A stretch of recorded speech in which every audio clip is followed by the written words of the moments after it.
하나님 말씀 출애굽기 31장 1에서 11절의 말씀입니다.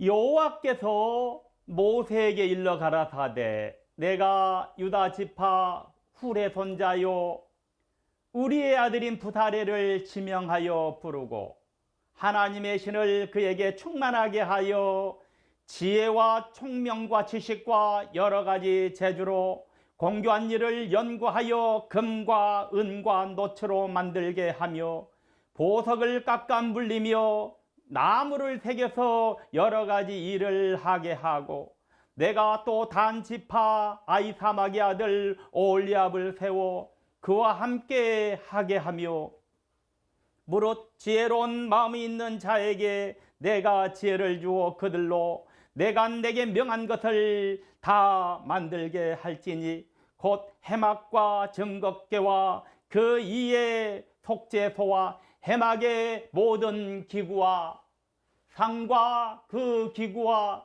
정금 등대와 그 모든 기구와 분향단과 번제단과 그 모든 기구와 물두멍과 그 받침과 제사장직을 행할 때 입는 공교이짠 의복 곧 제사장 아론의 성의와 그 아들들의 옷과 간유와 성도의 향기로운 향이라 무릇 내가 내게 명한 대로 그들이 만들지니라.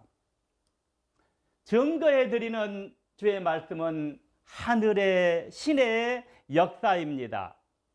성도가 이 땅을 살아가는 동안에 하늘의 신을 충만하게 받아야 합니다.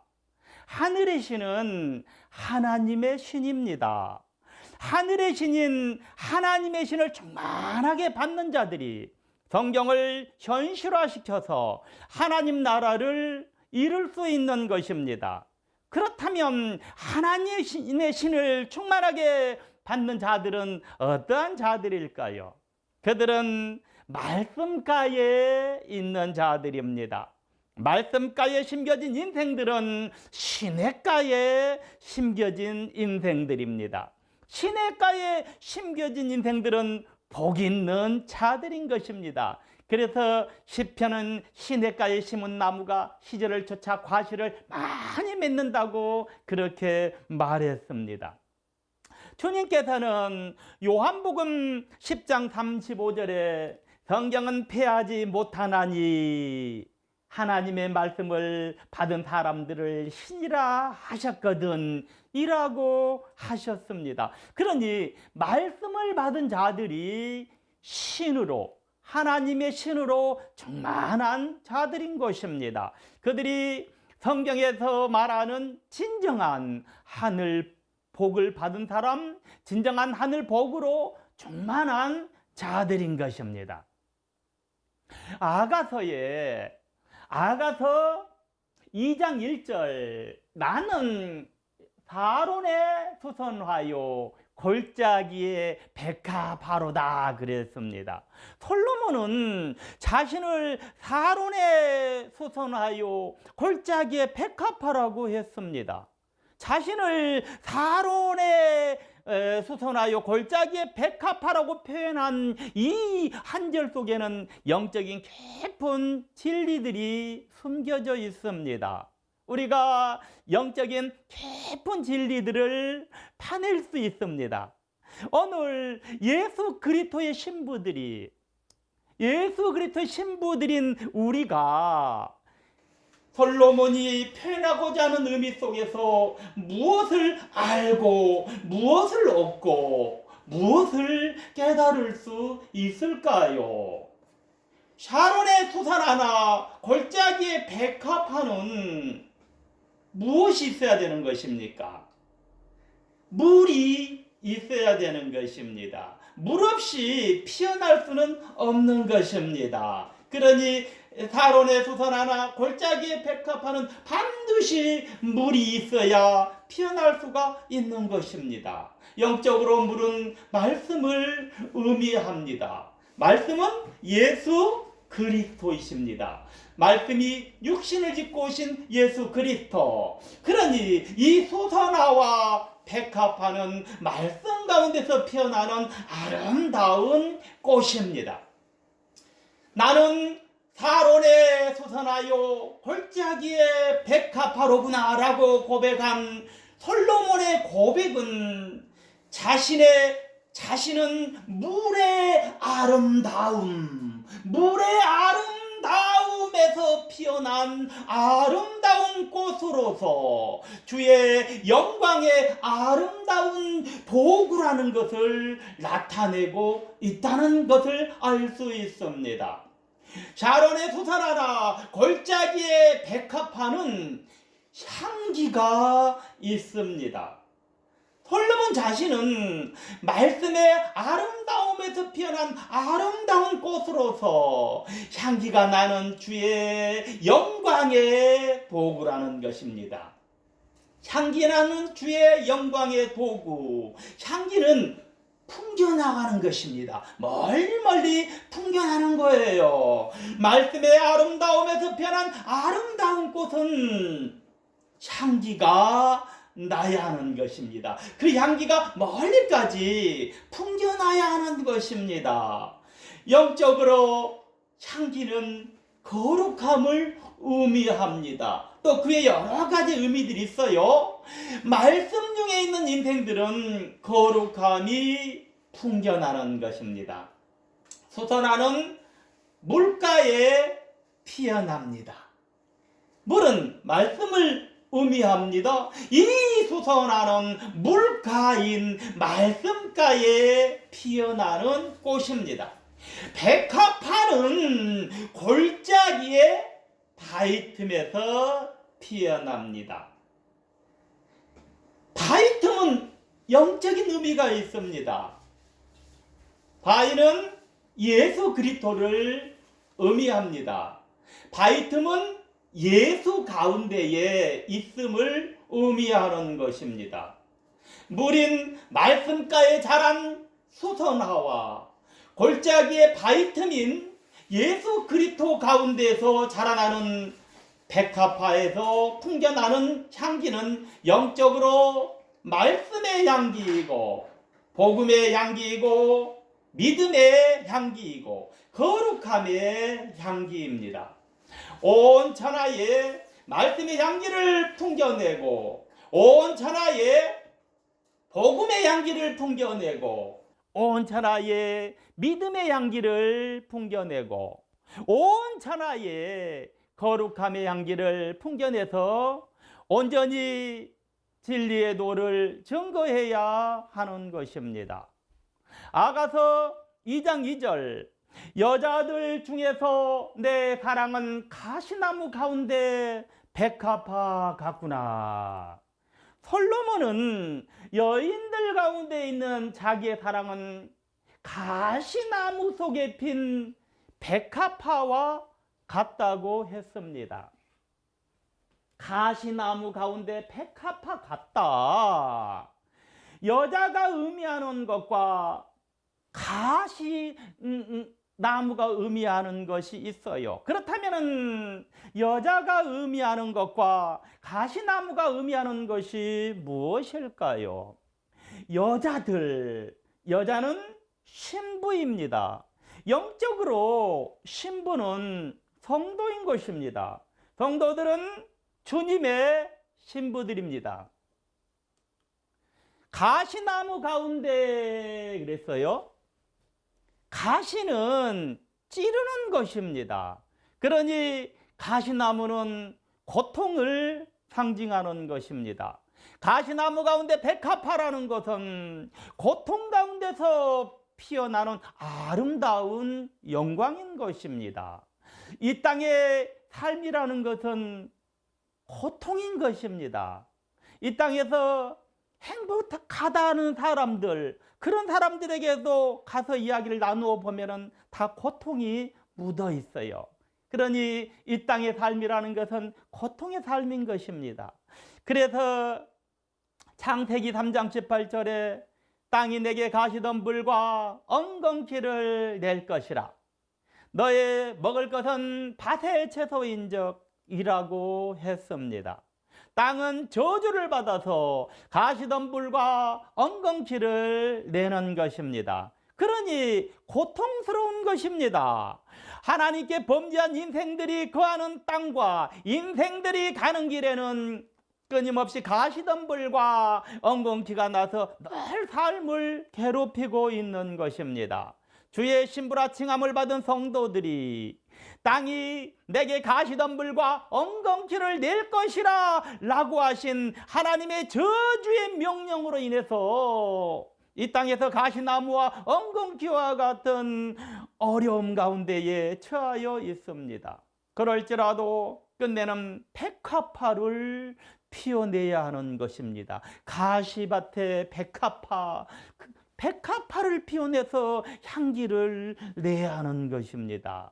이 땅을 살아가는 성도들은 누구나 다 가시나무와 엉겅퀴와 같은 어려움과 고통의 환경에 처하여 있는 것입니다. 그럴지라도 그 어려움과 고통을 이겨내고 백합화를 피워내야 하는 것입니다. 그럴 때 가시나무 가운데에 백합화가 되는 것입니다. 그래서 가시나무 가운데 백합화 같구나 라고 했습니다.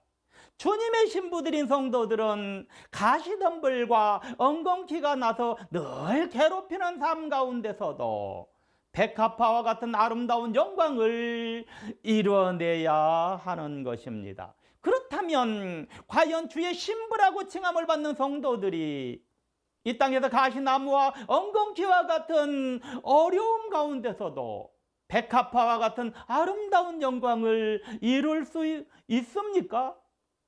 솔로몬은 여자인 주의 신부라 칭함을 받는 자는 고난의 가시나무 가운데서도 백합화가 되어서 향기를 낼 수 있고 아름다움도 낼 수 있고 영광도 나타낼 수 있다는 것입니다. 즉 말씀 가운데서 피어나는 백합화가 되어서 향기도 낼 수 있고 아름다움도 낼 수 있고 영광도 나타낼 수 있는 것입니다.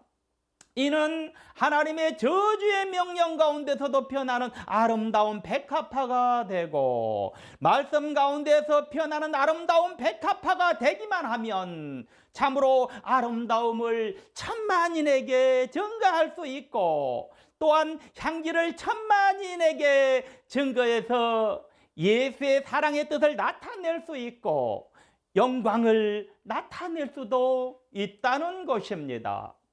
그 옛날 에덴 동산에서 인간의 범죄로 인해서 천만인들이 가시와 같은 고통의 삶을 살고 있고 천만인들이 엉겅퀴와 같이 서로 엉키어서 상대에게 가시를 줘서 고통과 눈물과 한숨을 줬던 것입니다. 그러니 현대에도 수많은 자들이 엉겅퀴와 같이 서로 엉키어서 상대에게 가시의 고통을 주고 있는데 그것은 상대의 자람을 방해하는 가시의 고통을 주고 있고 상대의 삶을 괴롭히는 가시의 고통을 주고 있고 상대의 확장을 괴롭히는 가시의 고통을 주고 있는 것입니다. 하나님의 계명인 말씀을 따라가며 예수의 증거인 예수를 믿는 성도는 달라야 하는 것입니다. 말씀가에 있는 성도들, 하나님의 계명 가운데 있는 성도들은 달라야 한다 이 말입니다. 그러려면 백합화를 피워내야 하는 것입니다. 그래서 향기와 아름다움과 영광을 나타내야 하는 것입니다. 솔로몬은 자신을 골짜기의 백합화로구나 라고 했습니다. 성도들은 가시와 엉겅퀴의 삶에서 참으로 백합화와 같이 상대에게 아름다움을 보이고 백합화와 같이 상대에게 향기를 보일 수 있는 위대한 역사가 나타나야 합니다. 또한 솔로몬은 자신을 나는 사론에 수선하요라고 했습니다. 수선하는 주로 물가에서 자랍니다. 그러니 샤론에 수선하는 물가에 피는 수선화입니다. 그러므로 수선화는 물가에 피는 순결하고 아름다운 꽃의 역사입니다. 그 순결하고 아름다운 꽃의 역사는 예수 그리스도가 죽음으로써 펴낸 아름다운 꽃의 역사입니다. 성도는 자기의 십자가를 지고 그 예수 그리스도의 역사에 동참해야 합니다. 예수 그리스도의 역사에 동참하는 자들이 하나님의 신을 받은 자들인 것입니다. 오늘날에도 하나님의 신을 받은 자들은 물가인 말씀가에 피어나는 순결한 수선화와 같은 자들로 예수 그리스도의 역사에 동참하는 자들인 것입니다. 솔로몬의 아가서를 통해서 말씀 속에서 수선화와 같은 순결하고 아름다운 꽃이 필 때 골짜기의 백합화와 같은 아름다움도 향기도 영광도 천만인들에게 나타낼 수 있다는 말씀을 주고 있습니다. 말씀 속에서 수선화와 같은 순결하고 아름다운 꽃이 피어서 천만인들에게 골짜기의 백합화와 같은 아름다움과 향기와 영광을 나타내는 자들이 참다운 하나님의 신을 받은 자들인 것입니다. 출애굽기 31장에는 하나님의 신을 충만하게 받은 자들이 나오고 있습니다. 출애굽기 31장 1절에서 3절, 여호와께서 모세에게 일러 가라사대 내가 유다 지파 훌의 손자요 우리의 아들인 부사레를 지명하여 부르고 하나님의 신을 그에게 충만하게 하여 지혜와 총명과 지식과 여러 가지 재주로 하나님의 해막에서 사용하는 각종 여러 가지의 기구들을 만들게 하기 위해서 부사레를 불러서 하나님의 신을 충만하게 해서 지혜와 총명과 지식과 여러 재주를 주십니다. 그래서 해막, 정극계, 속죄소, 해막의 모든 기구, 상과 기구, 정금 등대와 모든 기구, 분향단, 번제단과 모든 기구, 물두멍과 받침, 제사장의 의복, 관유, 성소의 향기로운 향을 만들게 합니다. 요셉이라는 인물이 애굽의 왕 바로가 꾼 꿈인 7년 풍년과 7년 흉년을 해석합니다. 그러니 창세기 41장 38절로 39절에 바로가 그 신하들에게 이르되 이와 같이 하나님의 신에 감동한 사람을 우리가 어찌 얻을 수 있으리요 하고 요셉에게 이르되 하나님이 이 모든 것을 내게 보이셨으니 너와 같이 명철하고 지혜 있는 자가 없도다 라고 합니다. 요셉은 하나님의 신에 감동하여 명철과 지혜가 있는 자였습니다. 여기에서 나누고자 하는 뜻은 하늘의 신의 역사입니다. 하늘의 신의 역사를 받기만 하면 하늘에 가지가지의 기적이 임재하는 것입니다. 여기 하나님의 신을 그에게 충만하게 하여 지혜와 총명과 지식과 여러 가지 재주로 하나님의 신을 충만하게 받게 되면 하늘에 가지가지의 기적이 임재하는데 그것은 지혜가 충만하게 임재하고 총명이 충만하게 임재하고 지식이 충만하게 임재하고 여러 가지의 재주 등이 충만하게 임재해서 나타나게 되는 것입니다.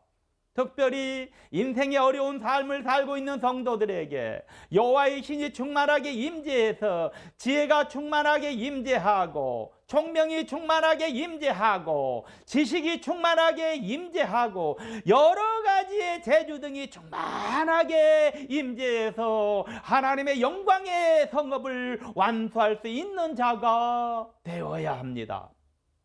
하나님께서는 자기의 성읍을 완성시키기 위해서 가시나무와 엉겅퀴와 같은 어려움 가운데서도 백합화와 같은 아름다운 영광을 이룰 자를 부르시는 것입니다. 하나님께서 이와 같은 자들을 부르고 계셔. 하나님께서는 이미 가시나무 가운데 있는 자들로 하여금 백합화가 될 아름다운 신령한 자들을 예정하시고 부르고 계시는 것입니다. 그 부름에 응답을 해야 하는 것입니다. 성도가 부름에 응답하지 못하고 일평생을 오로지 자기 몸만을 살이다가 단 한 번의 고난이 찾아오니 그것을 극복하지 못하고 가시에 찔려 고통스럽게 지저귀다가 죽어가는 새와 같은 어리석은 자는 되지 않아야 합니다. 또한 인내하지 못하고 그저 닥쳐오는 고난의 가시를 견디지 못하고 찔려 죽는 어리석은 인생은 되지 않아야 하는 것입니다. 오늘 우리 하나님께서는 자기의 백성들을 향해서 가시나무 가운데 백합화가 되기를 원하십니다. 그러니 성도들은 하늘의 역사 속에서 가시나무 가운데서 백합화가 되어서 지혜와 총명과 지식과 여러 재주를 얻어야 합니다. 어차피 우리가 살아가고 있는 이 땅에는 가시와 엉겅퀴가 있어서 고통과 근심과 걱정과 눈물이 끊이지 않습니다. 그럴수록 백합화를 펴내고 하나님의 신의 감동함을 받아서 놀라운 은총도 얻어야 하는 것입니다. 그러려면 끝없이 하나님의 소리를 들어야 하는 것입니다. 방법은 없습니다.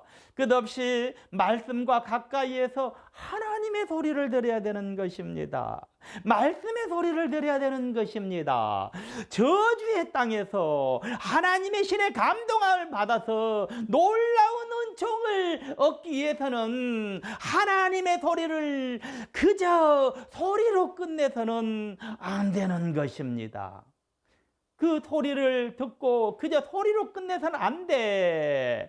소리가 소리로 끝나면 어떻게 되는 것입니까? 그대로 사라져버리고 마는 것입니다. 그러니 사라져버리지 말도록 흔적을 남겨야 하는 것입니다. 큰 바람이 불면 그 바람이 어디에서 와서 어디로 가는지 알 수 없지만 바람은 왔다가 흔적을 남기듯이 소리는 소리로 끝나지 말고 자국을 남겨야 하는 것입니다. 아무리 하나님의 소리라고 할지라도 자국을 남기지 않으면 그것은 한낱 소리로 왔다가 그저 소리로 사라져버리고 마는 것입니다. 오늘 이 땅에 얼마나 훌륭한 주의 종들이 많이 있었는지 모릅니다. 그러나 그들의 증거의 소리들이 계속적으로 전성되고 개성되지 못하다 보니 한낱 소리로 와서 그저 소리로서 사라져버리고 마는 안타까움을 바라보는 것입니다. 말씀을 받고 성령을 받은 사람들은 각자에게 주어진 사명의 흔적을 남겨야 하는 것입니다. 그리고 후대는 그 흔적을 확장시켜서 또 그 후대에게 전파할 수 있어야 하는 것입니다. 이런 일을 하는 사람들이 우리의 생명신학을 하는 사람들인 것입니다. 성서에는 셀 수도 없을 만큼의 어마어마한 비밀들이 숨겨 있는데 그 중에서 영원히 변하지 않는 것 중에 하나는 소리가 기록으로 변하고 기록이 보존되고 보존된 기록이 확장되는 것입니다. 다시 소리가 기록으로 변하고 기록이 보존되고 보존된 기록이 계속적으로 확장되는 것이다. 예수 그리스도의 제자 중에 도마가 있습니다. 도마가 인도에 가서 증거했고 당나라에 가서 증거했고 신라에까지 가서 증거했다고 합니다. 그래서 경주 영주시 평읍면에 도마상이 나왔다고 합니다. 그러나 도마상이 나온 것 자체로는 하나도 중요하지 않습니다.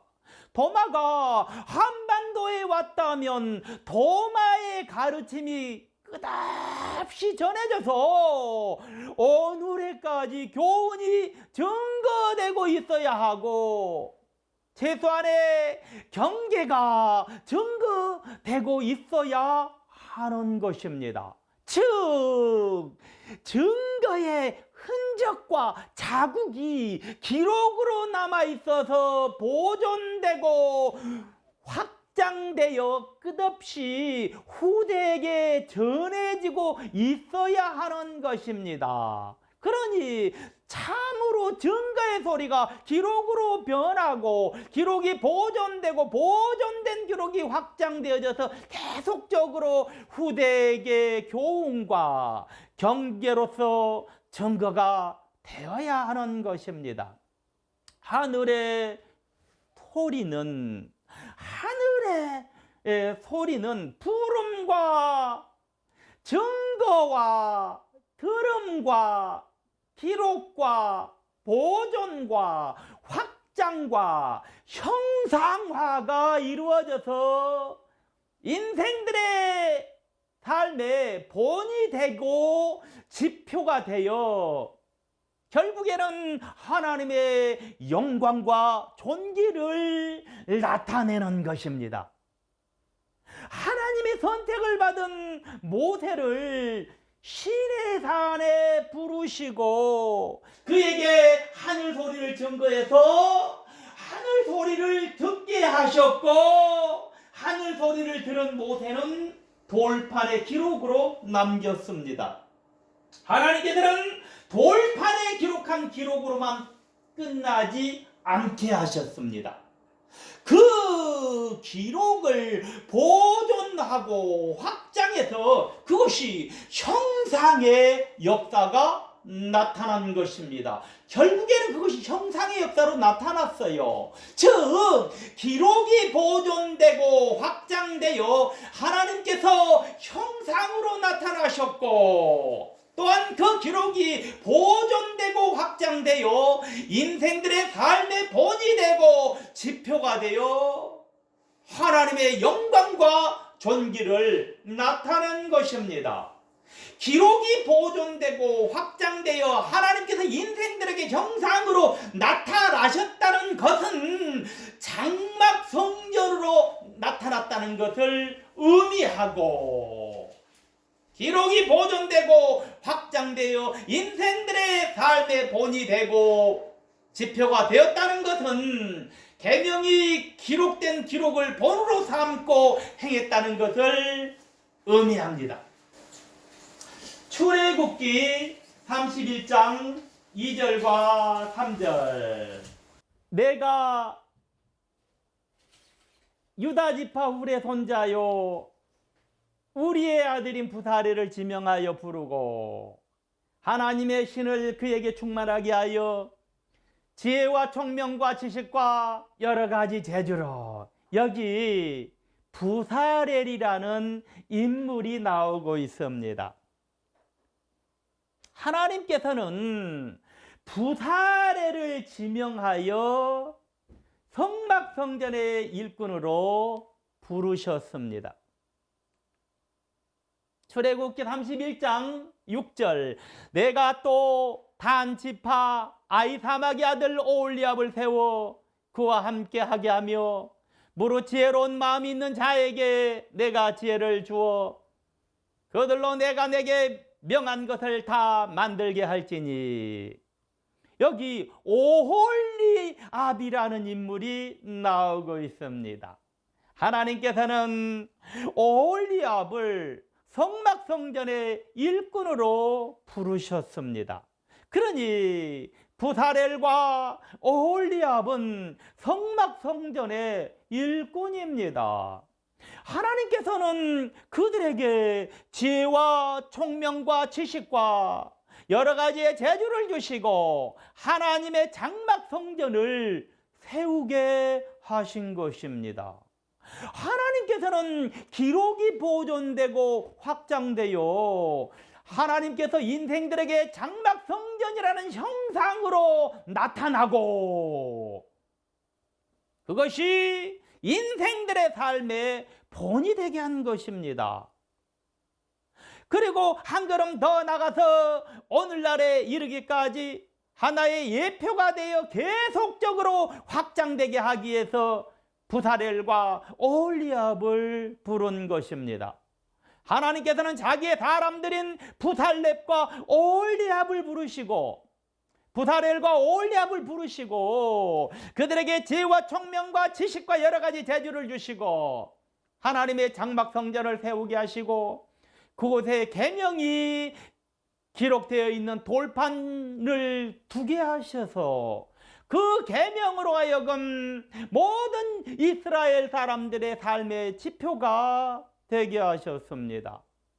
그리고 그것이 계속적으로 확장되어 예수 그리스도의 영광에 이르기까지와 오늘에 이르기까지와 다시 오실 예수 그리스도에 이르기까지 임재하게 하신 것입니다. 다시 오실 예수 그리스도로 하면은 예수님의 재림을 의미하는 것입니다. 그러니 소리의 형상화를 위해서 부사렐과 오홀리압을 부른 것입니다. 이 말씀은 오늘날에도 마찬가지로 그대로 적용이 되어지는 것입니다.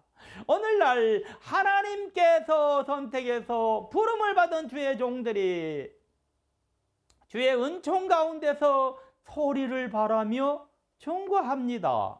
그러면 그것을 듣는 하나님의 백성들은 기록하고 영원히 보존하고 확장하고 형상화를 시켜서 저나 인생들의 삶의 본과 지표가 되게 해서 하나님의 영광과 존귀를 나타내야 하는 것입니다. 하나님의 영광과 존귀를 나타내게 되면 전하의 인생들이 하나님께 영광을 돌리고 하나님을 두려워하고 하나님을 경배하는 것입니다. 이것이 본연의 하늘소리입니다. 본연의 하늘소리의 위대한 역사에 동참하기를 원치 않습니까? 성도라면 성도는 본연의 하늘소리에 동참해야 하는 것입니다. 모세라는 인물은 하늘소리를 듣고 중간에서 기록해서 전하는 대언의 영을 받은 대언자였을 뿐입니다. 그렇지만 그 하늘소리를 듣고 그대로 형상화를 시킨 자들이 부사렐과 오홀리압입니다. 그들을 통해서 하나님의 영광과 장막성전이 이루어지는 것입니다. 하나님께서는 대언의 영을 받은 대언자가 증가하는 하늘소리를 그대로 형상화시켜서 하나님의 영광의 장막성전을 이룰 영광스러운 인물들을 찾고 있습니다. 가시나무 가운데 백합화를 찾고 있는 것입니다. 하늘의 양기를 나타내는 자를 찾고 있는 것입니다. 이 땅에서 하늘의 향기를 형상화시킬 인물을 찾고 있는 것입니다. 이 땅에서 소리를 형상화시킬 하늘의 능력자를 찾고 있는 것입니다. 하나님께서는 소리를 바라보고도 그저 지나가는 사람으로 끝나기를 원치 않습니다. 하나님께서는 소리를 듣고도 그저 지나가는 사람으로 끝나기를 원치 않으십니다. 하나님께서는 소리를 생각하고 그저 지나가는 사람으로 끝나는 것을 원치 않으십니다. 하나님께서는 소리를 바라보고 소리를 듣고 소리를 생각하고 형상화시키시기를 원하십니다. 형상화시키시기를 원하셔요. 부사렐과 오홀리압은 모세의 소리를 듣고 그대로 형상화를 시킨 것입니다. 그래서 인생들에게 삶의 표본으로 보인 것입니다. 오늘날 하나님의 소리와 예수의 소리를 성도들이 형상화시켜 만인들에게 증거로 나타나서 천하 만민들의 삶의 표본이 되어야겠습니다. 시내산에서 하나님의 부름을 받은 모세가 돌판에 하늘 소리를 기록했고 그 기록된 소리가 하나도 빠짐없이 부사렐과 오홀리압을 통해서 장막성전이라는 아름다운 형상으로 나타나고 그곳에서 드려지는 제사가 백성들의 삶의 표본이 된 것입니다. 우리의 교회의 단상과 우리의 신학에서 증거가 되어진 말씀의 소리들이 한낱 공한 소리로 사라져서는 안 됩니다. 누구를 통할지라도 반드시 이 땅에서 형상화의 위대한 역사로 이루어져야 합니다. 저 하늘 소리가 형상화로 나타나는 역사를 위해서 수많은 날 동안 단을 쌓았고 우리는 수많은 날 동안 절을 하며 또 강론을 기록했으며 수많은 날 동안 기도하며 산상으로 가서도 기도를 했습니다. 지금도 기도하고 있으며 삶에 대해서 삶을 조금도 귀한 것으로 여기지 않았습니다. 모든 것을 버리고 오직 하나님의 말씀의 형상화를 위하여서 우리는 여기까지 달려왔습니다. 이처럼 누구를 통해서라도 이 위대한 하늘의 역사인 하늘의 소리가 형상화로 나타나야 하는 것입니다. 본문의 부사렐과 오홀리압을 통해서 하늘의 소리가 형상으로 나타나서 인생들의 마음에 고향이 되었습니다. 인생의 고향으로 이루어진 것입니다. 즉 이스라엘의 영원한 고향인 장막성전이 이루어진 것입니다. 그래서 저 하늘나라가 땅의 형상화로 이루어진 것입니다. 다시 말해서 저 하늘나라를 이 땅의 형상화로 이루는 아름다운 영광을 통해서 이스라엘의 영원한 마음의 고향을 세운 것입니다. 하늘나라가 이 땅의 형상화로 나타나서 인생들의 마음의 영원한 고향을 이루기를 원치 않으십니까? 저 하늘나라의 꿈을 이루기를 원하는 자는 없습니까? 그 일을 우리가 해야 하는 것입니다. 우리 주님께서도 우리에게 기도를 가르쳐 주실 때에 뜻이 하늘에서 이루어진 같이 땅에서도 이루어지이다. 저 하늘나라의 꿈을 우리가 이 땅에 이루어야 하는 것입니다.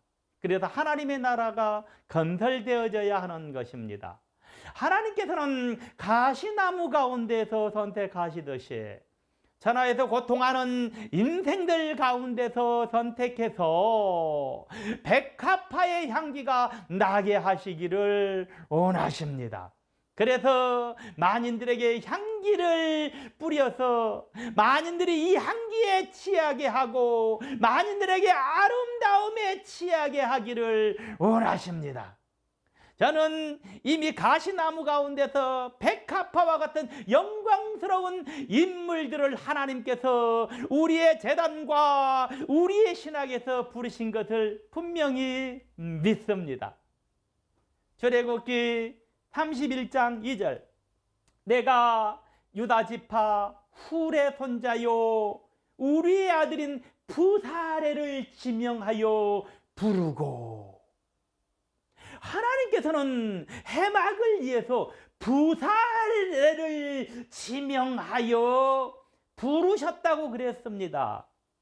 이처럼 저는 우리의 제단과 성도들이 지목된 것을 분명하게 믿습니다. 모세는 하나님과 대화하며 하나님의 소리를 듣고 하나님의 소리를 기록하는 자로 대언의 영을 받은 대언자이지만, 하나님의 지명을 받은 부사렐은 모세를 통해서 성막을 형상화시킨 자입니다. 즉 부사렐은 대언자인 모세가 하나님과 대화한 내용을 듣고, 모세가 하나님과 대화한 하나님의 소리를 듣고, 모세가 하나님의 소리를 기록한 기록을 보고 하나도 빠짐이 없이 그대로 성막을 형상화시킨 위대한 자입니다. 이는 부사렐을 통한 하늘 소리의 형상화로 이스라엘의 영원한 고향인 장막 성전이 이루어진 것입니다. 그러니 부사렐을 통해서 최종적인 하나님의 위대한 영광이 나타나는 것입니다. 이 땅에서 이와 같은 영광스러운 아름다운 집을 세우기를 원치 않습니까? 예수님께서는 마태복음 16장 18절에 너는 베드로라, 내가 이 반석 위에 내 교회를 세우리니 음부의 권세가 이기지 못하리라 라고 해서, 오늘날 베드로의 후계자들은 반석이신 예수 그리스도의 말씀 위에 교회를 세우셨습니다. 그것이 지금의 카톨릭이라고 하는 로마 교회 형태로 나타난 것입니다. 하늘의 능력을 가지고 이런 역사를 이루기를 원치 않습니까? 우리가 하늘 능력을 가지고 베드로와 같은 역사를 이루어야 합니다. 하나님께서는 누구를 지명하여 부를까요? 하나님께서는 가장 자기에게 합당한 자를 지명하여 부르실 것입니다. 그렇다면 과연 내가 하나님의 지명을 받을 자격이 있을까? 내가 축복을 놓칠 수 없으니 반드시 내가 지명을 받아야 합니다. 본문에는 1차적으로 오홀리압이 지명을 받았고 2차적으로 부살렐이 협력자로 지목을 받았습니다. 그렇다면 부살렐은 어떤 사람입니까? 출애굽기 31장 2절, 내가 유다 지파 훌의 손자요 우리의 아들인 부살렐을 지명하여 부르고, 부살렐은 훌의 손자이며 우리의 아들입니다. 하나님께서는 훌의 손자이며 우리의 아들인 부살렐을 지명하여 부르셨습니다.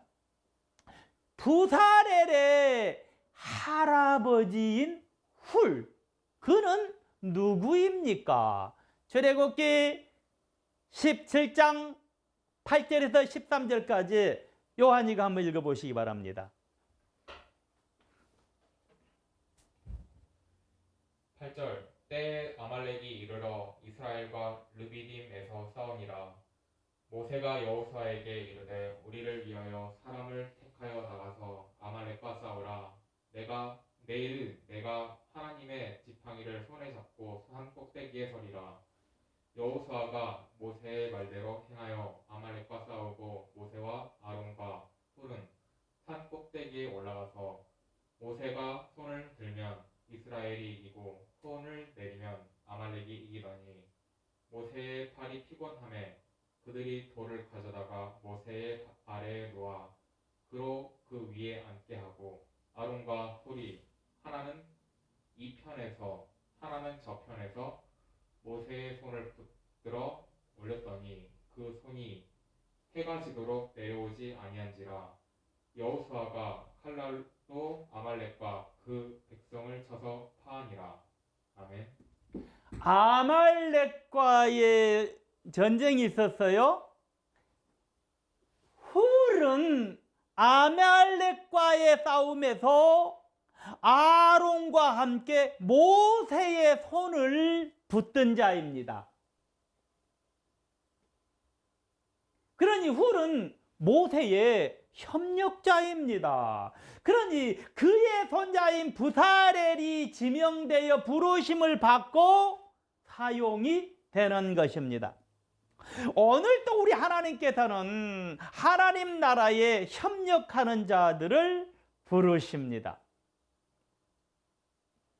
아말렉의 싸움에서 모세의 손을 붙든 것처럼 하나님 나라에 협력하는 자들을 하나님께서는 부르고 계십니다. 그러니 오늘 예수를 믿는 그리스도인들이라면 그 부름에 응답을 해야 하는 것입니다. 하나님께서는 사람을 부르실 때에 아무나 부르시는 것이 아닙니다. 하나님 나라에 협조하는 자들 가운데서 부르시는 것입니다. 하나님 나라에 협조하는 자들이 있을 거 아니에요. 그런 자들 가운데 부르신다. 하나님 나라에 협력하지 않은 자는 결단코 부름을 받지 못하는 것입니다. 왕왕 하나님 나라에 별반 협조하지 않았는데도 하나님께서 부르셨다고 하는 사람들을 가만히 살펴보면 절대로 결과가 좋지 않다는 것을 흔히 볼 수 있습니다. 본절에 유다 지파 홀의 손자요 우리의 아들인 부사렐, 훌의 손자인 부사렐은 유다 지파에 속하여 있습니다. 유다 지파는 어떤 지파입니까? 유다 지파는 하늘의 존귀한 왕권을 허락받은 지파입니다. 하나님께서는 하늘의 존귀한 왕권을 허락받은 자들 가운데서 부르시는 것입니다. 하나님께서는 아무나 부르시지 않습니다. 하늘의 존귀한 왕권을 받은 자가 아니면 결단코 부르시지 않습니다. 하나님께서는 왜 굳이 유다 지파 가운데서 부사렐을 지명하여 불러서 성막과 기구들을 완성하게 했을까요? 그것은 유다는 선택이 되어서 하늘의 왕권을 이룬 자이기 때문에 유다 지파의 부사렐을 지명하여 불러서 성막과 기구들을 짓게 한 것입니다. 광야에서 유다 지파인 부사렐을 통해서 시작이 되어졌던 장막의 성전 이후에는 유다의 자손인 솔로몬에 이르러서는 돌의 성전으로 이루어졌습니다. 그리고 그 돌의 성전이 해파가 되어 스룹바벨 성전으로 바뀌고 더 나아가서 그것이 헤롯 성전으로 바뀌었지만 결국에는 유다 족속인 다윗의 자손으로 오신 예수 그리스도의 육체의 성전으로 이루어져서 오늘날에 이르도록 세워진 것입니다. 오늘날에 이르도록까지 세워져 있는 것입니다. 우리가 그 예수 그리스도의 성전에 나와서 예배하고 있는 것입니다. 그렇다면 예수 그리스도의 육체의 성전은 어떤 것입니까? 요한복음 20절에서 22절까지 읽어보겠습니다. 유대인들이 가로되 이 성전은 46년 동안의 지역권을 내가 3일 동안에 일으키겠느뇨 하더라. 그러나 예수는 성전된 자기 육체를 가리켜 말씀하신 것이라.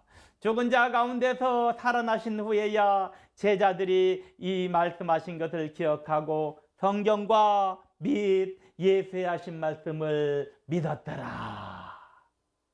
예수 그리스도께서는 성전된 자기 육체를 가리켜 말씀하시기를 너희가 이 성전을 홀라 사흘 동안 일으키리라 라고 하셨습니다.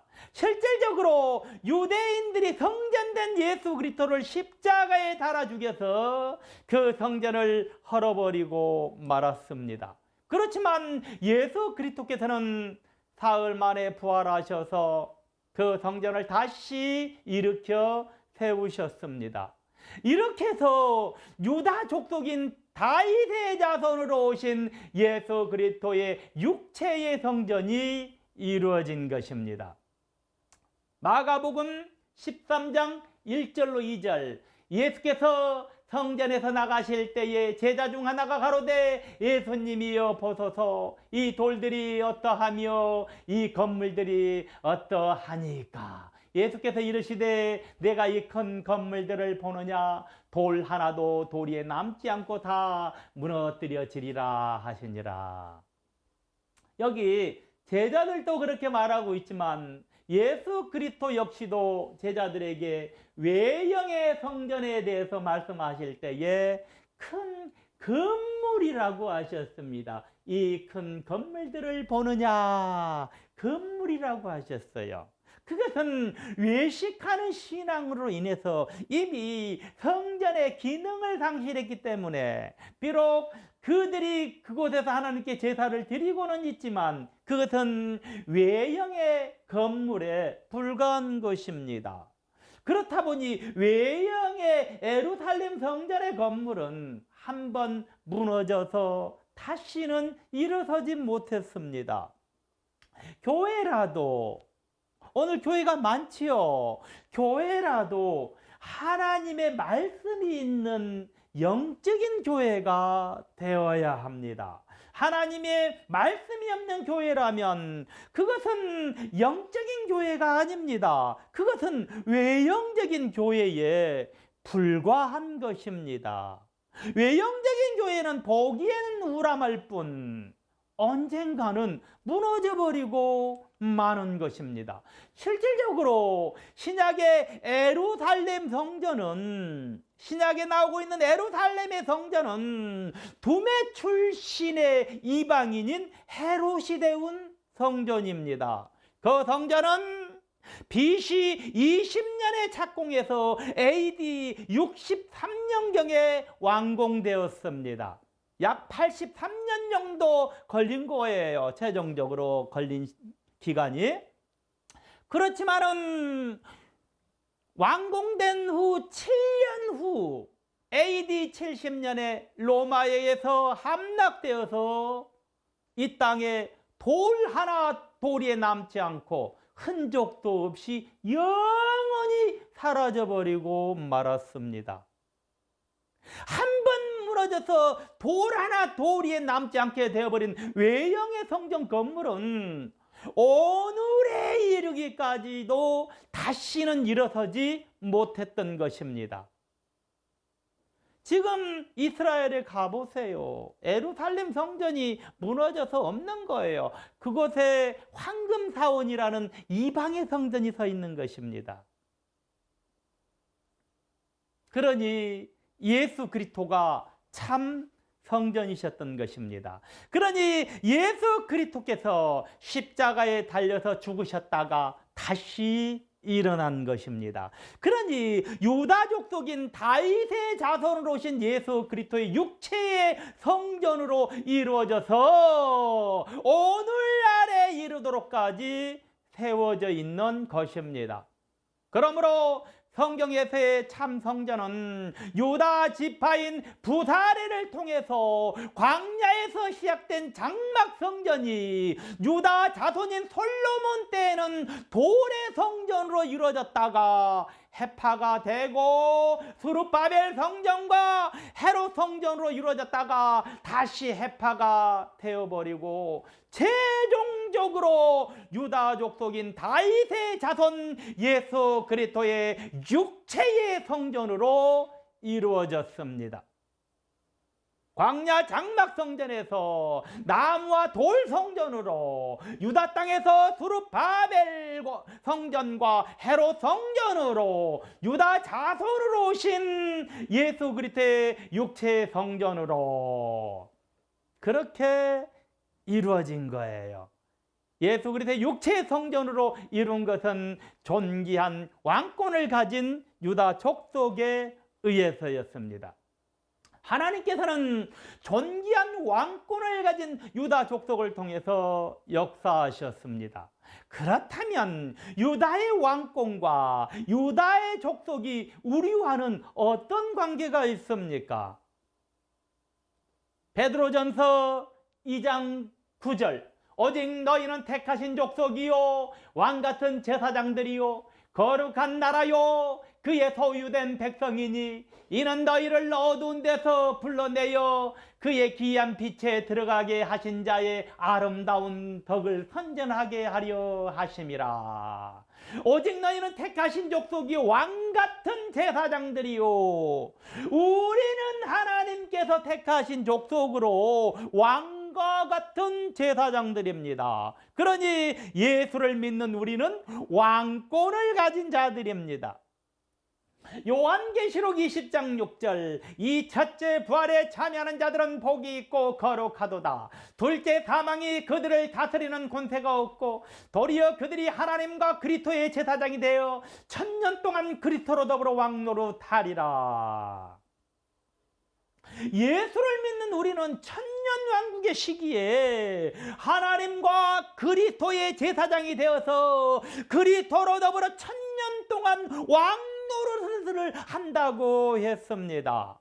하늘의 왕권을 얻은 자가 아니면 하나님의 나라인 축복의 나라에 들어갈 수 없습니다. 예수를 믿는 우리는 하늘의 왕권을 얻은 존귀한 자들인 것입니다. 출애굽기 17장 8절에서 13절 다시 제가 읽어보겠습니다. 때에 아말렉이 이르러 이스라엘과 르비딤에서 싸우니라. 모세가 여호수아에게 이르되 우리를 위하여 사람들을 택하여 나가서 아말렉과 싸우라. 내일 내가 하나님의 지팡이를 손에 잡고 산 꼭대기에 서리라. 여호수아가 모세의 말대로 행하여 아말렉과 싸우고 모세와 아론과 훌은 산 꼭대기에 올라가서 모세가 손을 들면 이스라엘이 이기고 내리면 아말렉이 이기더니 모세의 팔이 피곤하며 그들이 돌을 가져다가 모세의 아래에 놓아 그로 그에 앉게 하고 아론과 훌이 하나는 이 편에서 하나는 저편에서 모세의 손을 붙들어 올렸더니 그 손이 해가 지도록 내려오지 아니한지라. 여호수아가 칼날로 아말렉과 그 백성을 쳐서 파니라. 르비딤에서 아말렉 군대와 여호수아가 이끄는 이스라엘 군대가 싸우고 있고 하나님의 사람 모세는 산 꼭대기에 올라가서 하늘을 향해서 지팡이를 높이 들고 이스라엘 군대의 승리를 위한 눈물의 기도를 합니다. 지팡이를 높이 들고 있어요. 지팡이를 높이 든 하늘을 향한 기도가 이루어져 가면서 이스라엘이 승리를 하고 있습니다. 그러나 모세에게 인간의 한계성이 나타났습니다.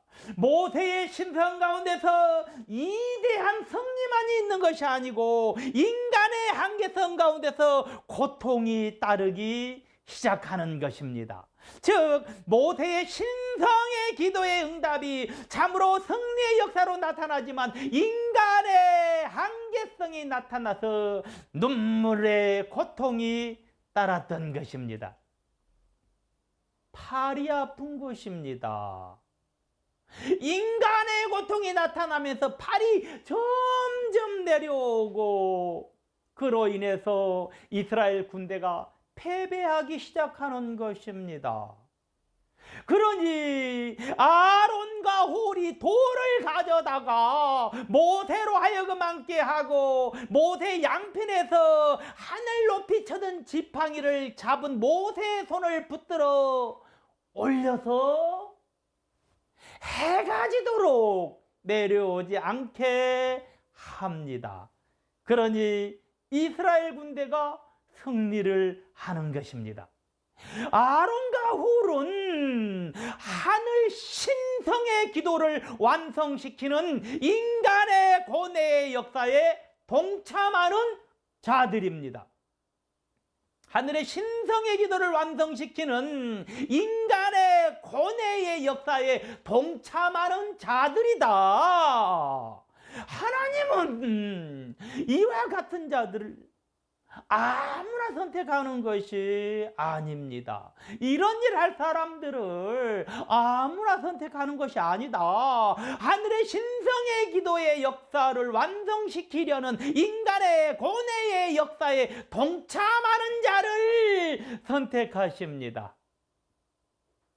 하늘의 신성의 역사를 완성시키려고 하는 인간의 고뇌의 역사에 동참하는 자를 선택하신다. 하나님께서는 유다와 같은 왕권을 가진 자 가운데서도 성도들 가운데서도 이 민족의 1천만 거민 가운데서도 수십억의 인류의 기독교인들 가운데서도 특별히 선택하는 자가 따로 있습니다.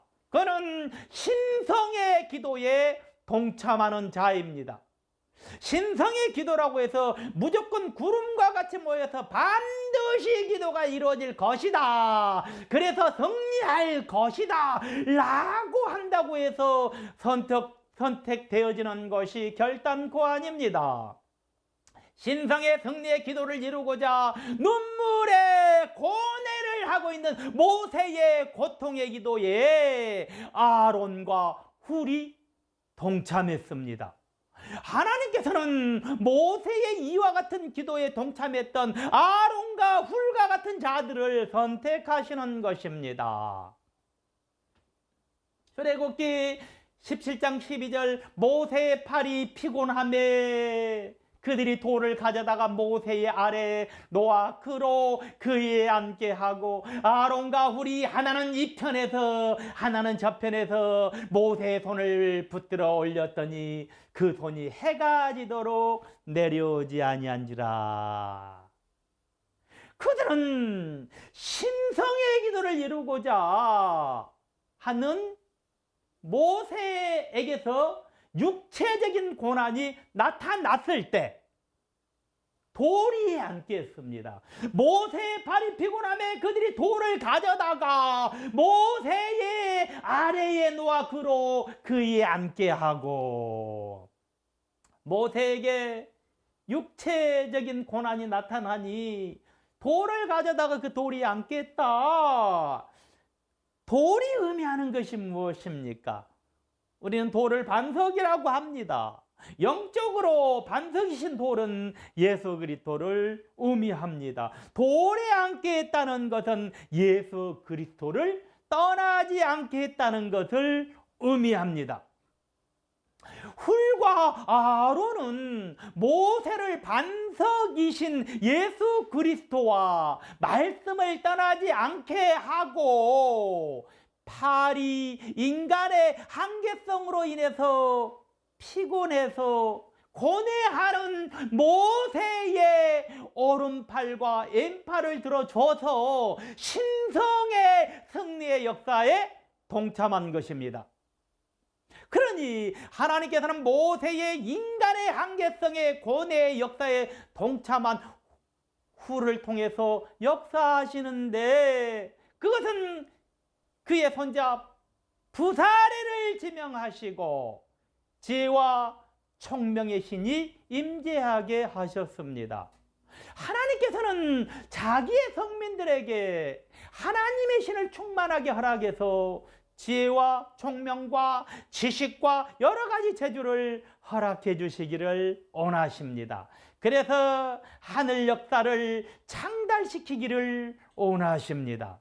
하나님께서는 어떠한 자들에게 하나님의 신을 충만하게 임재해서 지혜와 총명과 지식과 재주를 허락해서 하늘의 역사를 위해서 창달시키기를 원하시는 것일까요?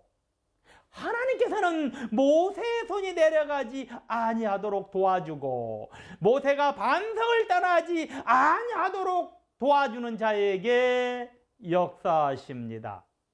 하나님께서는 하나님의 신성의 기도를 드리는 자가 주의 전을 떠나지 아니하도록 지켜주고 주의 말씀을 떠나지 아니하도록 지켜주고 세상으로 나가지 아니하도록 지켜주십니다. 그리고 협조하고 도와주고 보호하고 하늘을 향해 손을 높이 들고 신성의 기도를 드리는 그의 손이 내려오지 않도록 함께 고뇌하는 자에게 역사하십니다. 우리 교회의 성민들은 하늘 뜻이 참으로 나의 것이 될 것이라고 깨닫고 굳게 믿습니다. 하늘의 뜻이 나의 것이 될 것이라고 깨닫고 굳게 믿는 자에게만 하나님의 신이 충만하게 임재하여 지혜와 총명과 지식과 재주가 주어지는 것입니다. 하나님의 뜻은 이스라엘의 12지파 가운데서 유다를 택하셨고 수많은 유다 가운데서 후를 택하셨고 그의 손자 부사레를 택해서 하늘의 역사를 일으키시는 것입니다. 그리고 하나님의 신을 그에게 충만케 하십니다. 그래서 지혜와 총명과 지식과 여러 재주를 허락해 주시는 것입니다. 우리가 지혜와 총명과 지식과 재주를 허락받아서 세상에 나가서 승리해서 하나님의 큰 뜻을 이루어야 합니다. 지혜와 총명과 지식과 재주를 허락받아서 세상에 나가서 승리해서 하나님의 큰 뜻을 이루기 원하거든 먼저 하나님의 신이 충만해져야 합니다. 하나님의 신이 충만해지지 않으면 이와 같은 역사는 이루어지지 않습니다. 하나님의 신이 충만해지려면 성경의 뜻을 알고 성경을 깨달아야 하는 것입니다. 우리가 하나님의 뜻을 이루기 위해서는 성경의 뜻을 알고 성경을 깨달아서 하나님의 신으로 충만해져야 합니다. 성경을 알지 못하고 성경을 깨닫지 못하고는 하늘 역사를 이룰 수가 없습니다. 성경의 뜻을 알고 성경을 깨달아서 하나님의 신으로 충만해지기 위해서는 어떻게 해야 할까요? 우리 주님께서는 요한복음 10장 35절에 성경은 패하지 못하나니 하나님의 말씀을 받은 사람들을 신이라 하셨거든 이라고 하셨습니다. 그러니 하나님의 말씀을 받은 자들이 하나님의 신으로 충만한 자들인 것입니다. 하나님의 신으로 충만한 자들, 그러니 끝없이 말씀을 들어야 합니다. 말씀을 들어야 신을 충만하게 받을 수 있는 것입니다. 그러므로 말씀을 들어서 충만하게 신을 받은 자가 말씀을 받은 자인 것입니다. 그가 하늘의 뜻과 섭리와 영광을 이루는 것입니다. 말씀을 듣지도 않았습니다. 신을 받지도 않았습니다. 말씀을 받지도 않았습니다. 이런 사람들은 절대로 하늘의 뜻과 하나님의 섭리와 영광을 이룰 수 없는 것입니다. 말씀을 들어서 충만하게 신을 받은 자가 참으로 말씀을 받은 자인데 그는 분량 곧 하나님의 뜻과 섭리와 영광을 이루는 것입니다. 그러면 분량에 대해서 한번 알아봅니다. 하나님의 일에는 합당한 분량이라는 것이 있습니다. 말씀을 들은 분량, 신을 받은 분량, 말씀을 받은 분량이 있는 것입니다. 하나님께서는 분량대로 선택하시는 것입니다. 하나님께서는 많은 분량을 가진 자들에게는 많이 역사하셔서 많은 일을 시키시는 것입니다. 반면에 적은 분량을 가진 자들에게는 적게 역사하셔서 적은 일을 시키시는 것입니다. 사람들은 하늘의 역사를 형상화시켜서 큰 일을 하기를 원합니다. 그렇지만 거기에는 그러한 일을 하기에 합당한 분량이라는 것이 있는 것입니다. 하나님께서 창조하신 온 천하 만민 중에 이스라엘 백성들이 있고, 이스라엘 백성 중에 유다인들이 있고, 유다인 중에 프사렐이 있습니다. 하나님께서 분량대로 부르신 것입니다. 프사렐이 하나님의 일을 하기에 합당한 분량이 어느 정도 됩니까? 프사렐은 1차적으로 모세가 직접 하나님과 대화한 내용과 하나님과 대화한 소리를 들어야 했습니다. 2차적으로 모세가 전하고자 하는 소리와 하나님의 소리를 기록한 기록을 보고 한마디도 빠짐이 없이 그대로 성막성전을 형상화시켜야 했습니다. 이것이 프사렐이 하나님의 일을 하기 합당한 분량인 것입니다. 만일 프사렐이 이와 같은 모세가 증거하는 것을 듣지 않았다면, 그가 아무리 지혜와 총명과 지식과 재주와 능력이 뛰어났다고 할지라도 그는 하나님의 일을 하기에 합당한 분량이 아닌 것입니다. 하나님의 일을 하기에 합당한 분량이 아니니 그는 하나님의 역사를 이룰 수 없는 것입니다. 만일 프사렐이 모세가 증거하는 것을 듣지 않았다면 하나님의 신이 함께하지 않았을 뿐더러 지혜도 총명도 지식도 재주도 나타나지 않았을 것입니다. 그것은 그에게 하나님의 일을 하기에 합당한 분량이 없기 때문입니다. 모세가 전하는 소리와 하나님의 소리를 기록한 기록을 보고 한마디도 빠짐없이 그대로 성막성전을 형상화시켰던 프사렐은 하나님의 일을 하기에 합당한 분량을 가진 자였습니다. 하나님의 역사를 이루기 원하십니까? 그러면 끝없이 하나님의 말씀을 들어야 합니다.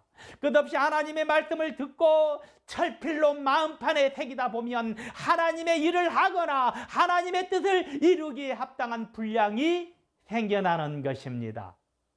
하나님의 말씀을 들어서 하나님의 신을 받고 하나님의 지혜의 말씀을 나의 소유로 하고 하나님의 총명의 말씀을 나의 소유로 하고 하나님의 지식의 말씀을 나의 소유로 해야 합니다. 그러면 하나님의 일을 하기에 합당한 분량이 생겨나게 되고 그로 인해서 나를 통한 하나님의 역사가 이루어지는 것입니다.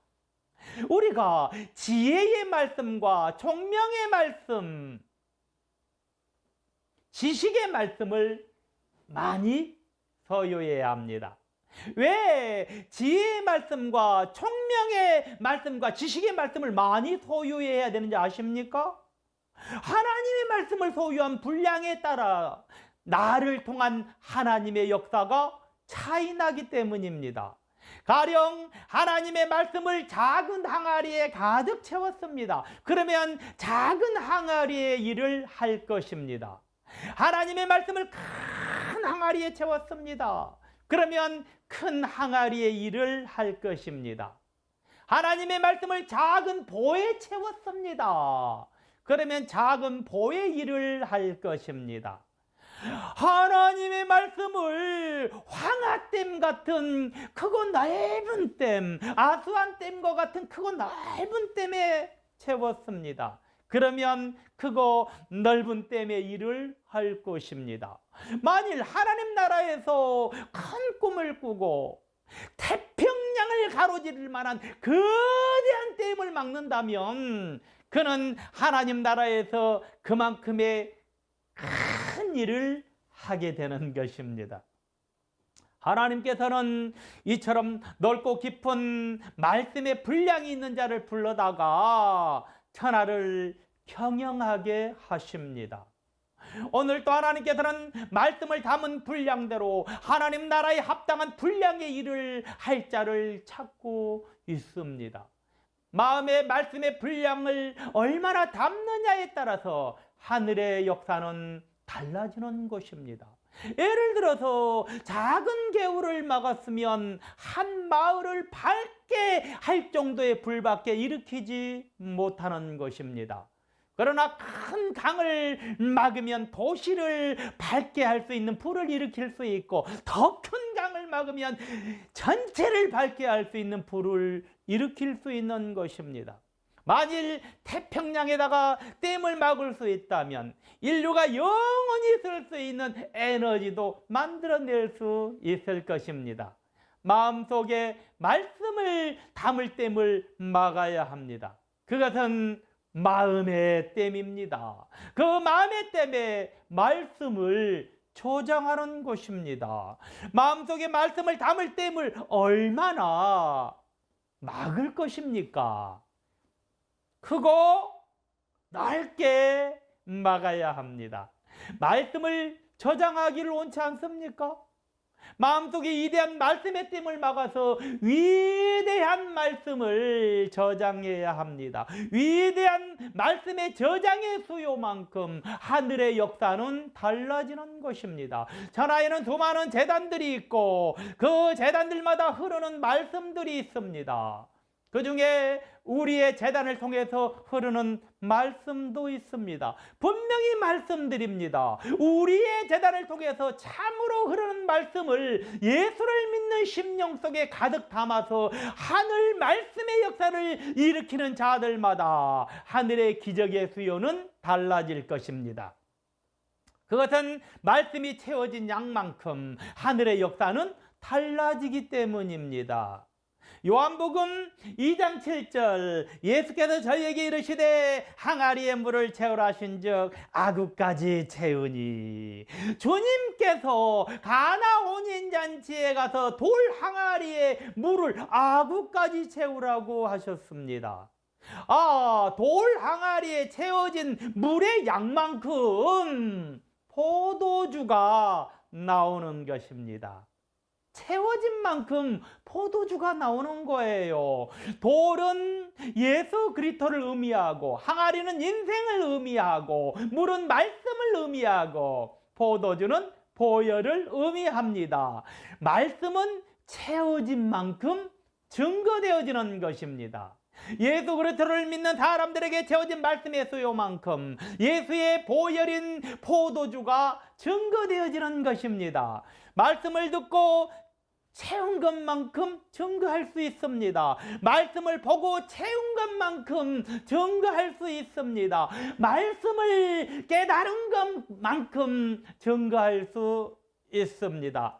말씀을 알게 된 것만큼 증거할 수 있습니다. 말씀을 채운 것만큼 보혈이 증거되어지는 것입니다. 말씀을 많이 채우면 많이 증거되고, 적게 채우면 적게 증거되어지는 것은 자명한 것입니다. 열왕기하 4장 3절로 4절, 가로되 너는 밖에 나가서 모든 이웃에게 그릇을 빌리라. 빈 그릇을 빌리되 조금 빌리지 말고, 너는 내 두 아들과 함께 들어가서 문을 닫고 그 모든 그릇에 기름을 부어서 차는 대로 옮겨 놓으라. 선지자의 생도의 아내 중에 한 여인이 엘리사에게 나의 남편이 죽었는데 이 체주가 나의 두 아이를 종 삼고자 하나이다 라고 합니다. 이 빚쟁이들이 찾아와서 돈을 빌려준 사람들이 찾아와서 나의 두 아이를 종 삼고자 하나이다. 그러니 엘리사가 모든 이웃집에 가서 그릇을 많이 빌려다가 두 아들과 들어가서 문을 닫고 병에 담긴 기름을 빌려온 그릇에 부어서 차는 대로 옮겨 놓으라고 합니다. 그릇에 기름이 차기 시작합니다. 그러니 옮겨 놓으라고 하는 것입니다. 빌려온 그릇만큼 그릇에 기름이 채워지는 것입니다. 하나님의 역사는 그릇의 크기에 따라 달라지는 것입니다. 그리고 그릇에 물을 얼마만큼 채우느냐에 따라서 달라지는 것입니다.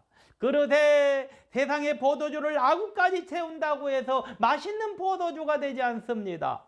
물을 아구까지 채워야 합니다.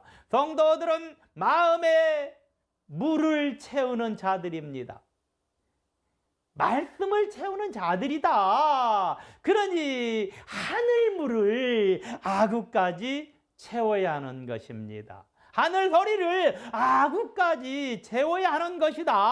하늘물을 채운 만큼 하늘의 기적의 수요는 달라지는 것입니다.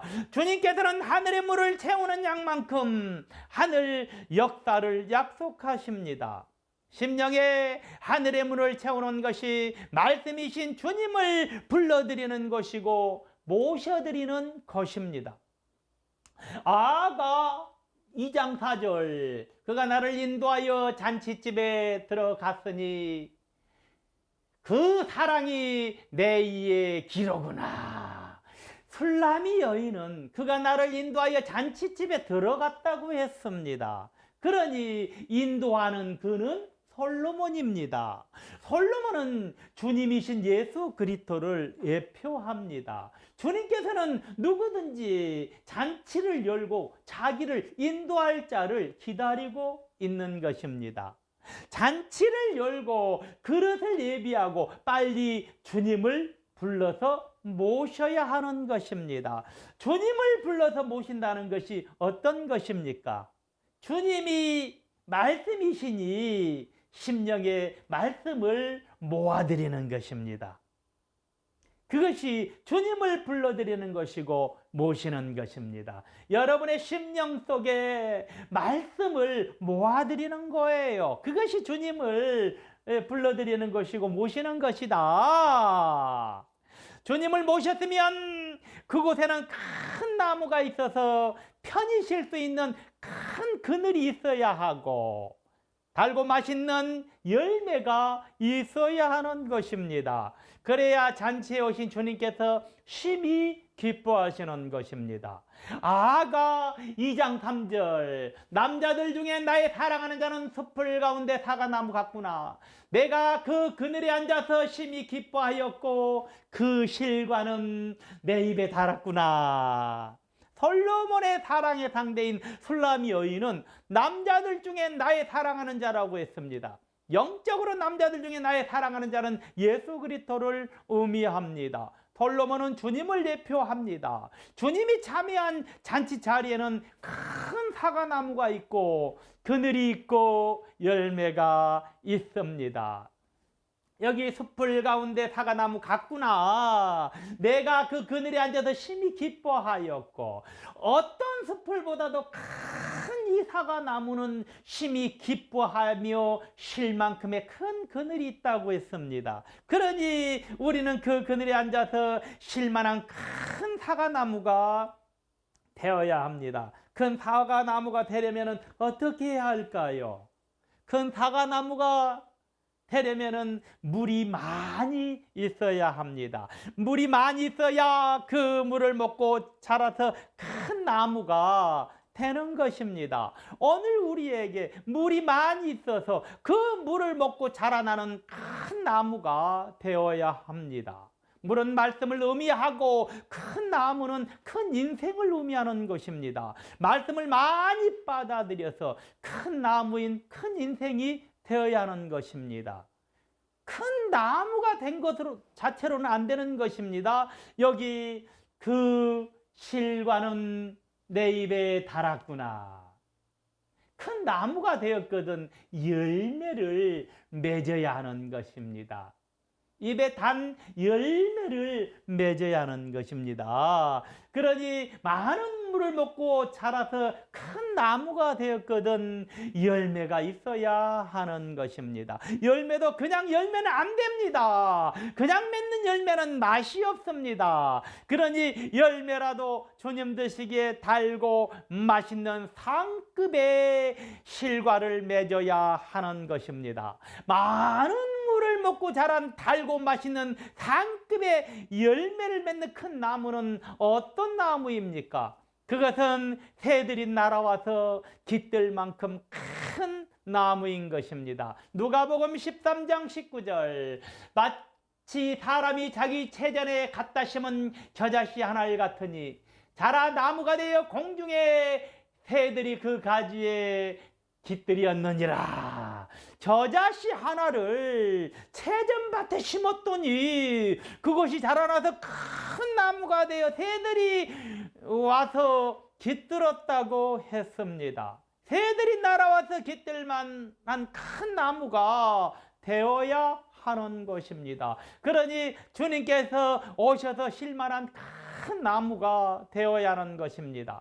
나는 주님께서 오셔서 실만한 큰 나무가 되어 있습니까? 오늘 내가 큰 나무가 되어 있느냐 이 말입니다. 물가에 심기어서 큰 나무가 되었거든 반드시 주님 드시기에 달고 맛있는 열매를 맺어야 합니다. 열매를 맺지 않으면 주님께서는 말라버리라고 명하시기 때문입니다. 시편 1편 3절에 시편 기자는 저는 시냇가에 심은 나무가 시절을 쫓아 과실을 맺으며 그 잎사귀가 마르지 아니함 같으니 그 행사가 다 형통하리로다 라고 했습니다. 큰 나무가 되기 위해서는 시냇가에 심어진 나무가 되어야 시절을 쫓아 과실을 맺으며 잎사귀가 마르지 아니하니 늘 푸르청청한 것입니다. 시내는 물이 있는 곳으로 영적으로 말씀이 있는 곳입니다. 그러니 말씀에 심어진 나무가 되어야 합니다. 말씀에 심어진 나무가 아니고는 무성하고 큰 나무가 될 수 없습니다. 그러니 말씀 가운데 심겨져서 그 말씀을 빨아들여서 말씀이 충만해져야 합니다. 메마른 광야에 심겨진 나무와 강가에 심겨진 나무는 크게 차이가 있는 것입니다. 강가에 심겨진 나무는 크게 자랄 수가 있습니다. 그 뿌리대로 얼마든지 자라나갈 수 있습니다. 그러나 메마른 산야에 심겨진 나무는 비틀어지고 마르는 것입니다. 그에게 똑같은 성장의 유전자가 있다고 할지라도 메마른 산야에는 물이 없기 때문에 비틀어지고 마는 것입니다. 설사 본래부터 더 좋은 성장의 유전자가 있다고 할지라도 물가에 심어지지 않았기 때문에 메마를 수밖에 없는 것입니다. 가령 본래부터 그가 아무리 크고 건강한 부모의 아들일지라도 먹을 수 없는 환경이어서 먹을 수 없으면 영양이 결핍되어서 자라지 못하고 비틀어져 버리고 많은 것입니다. 이건 당연한 것입니다.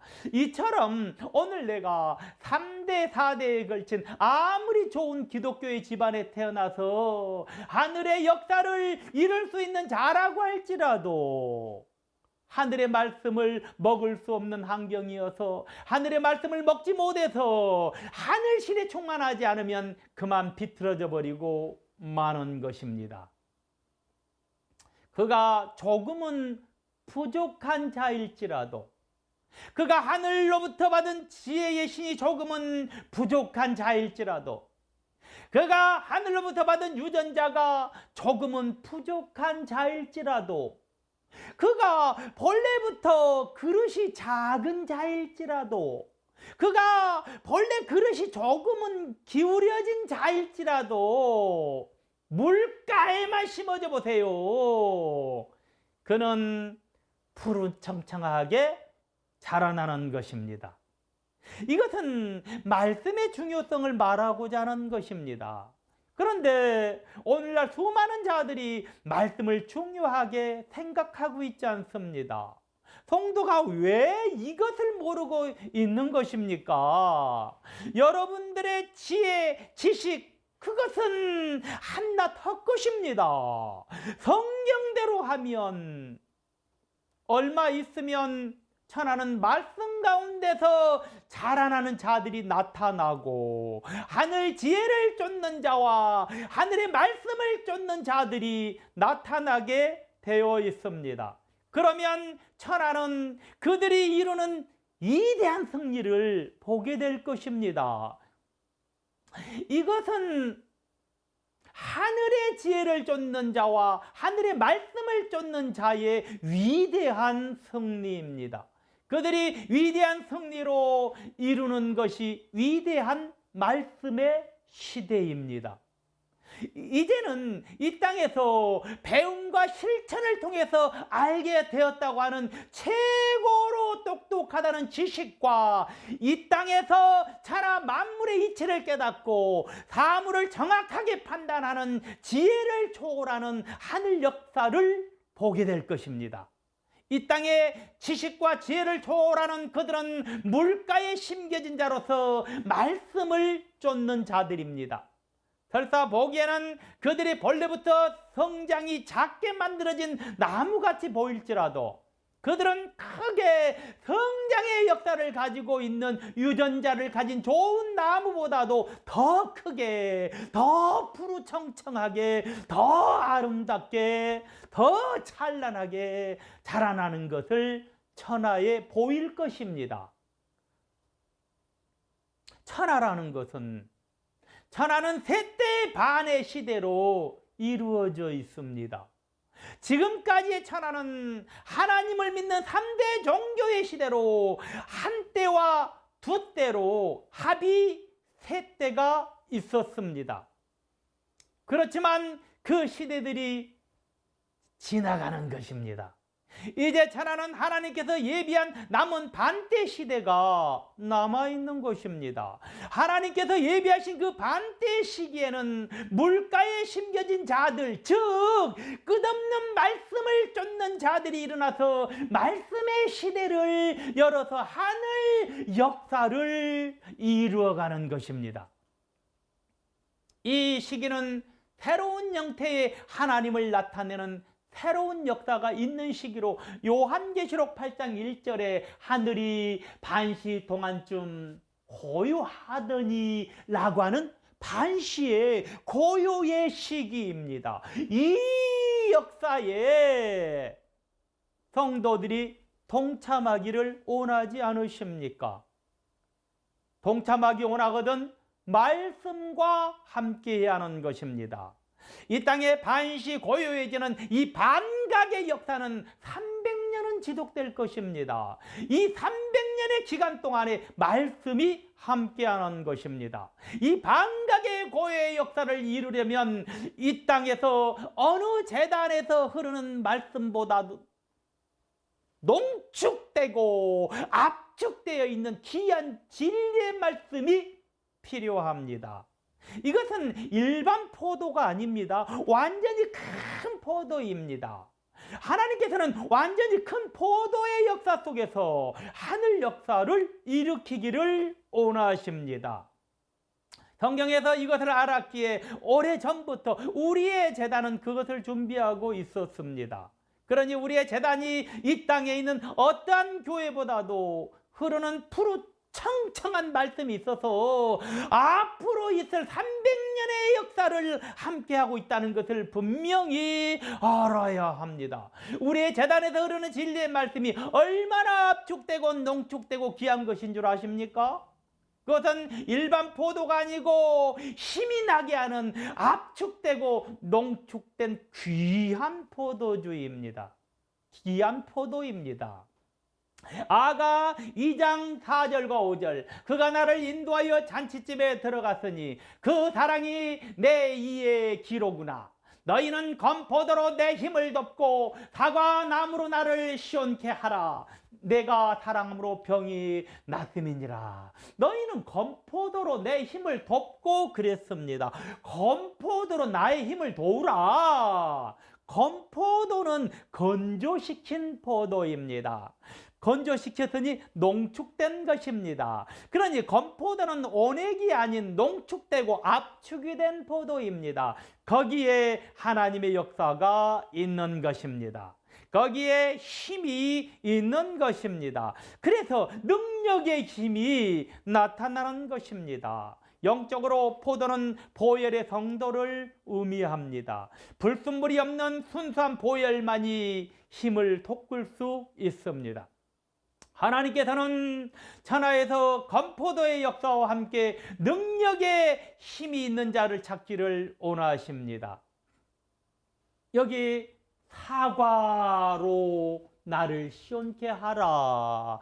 하나님께서는 잔치집에서 시원한 사과가 되어서 나타나기를 원하십니다. 그러니 시원하고 달고 맛있는 사과가 되어야 합니다. 이 사과에 대해서는 아고서 2장 3절 숲을 가운데 사과나무 같구나. 내가 그 그늘에 앉아서 심히 기뻐하였고 그 실과는 내 입에 달았구나 라고 했습니다. 숲을 가운데 있는 사과나무는 심히 기뻐하며 실만큼의 큰 그늘이 있고 달고 맛있는 실과입니다. 그 그늘이 있고 달고 맛있는 실과가 있으려면 물을 많이 먹어야 합니다.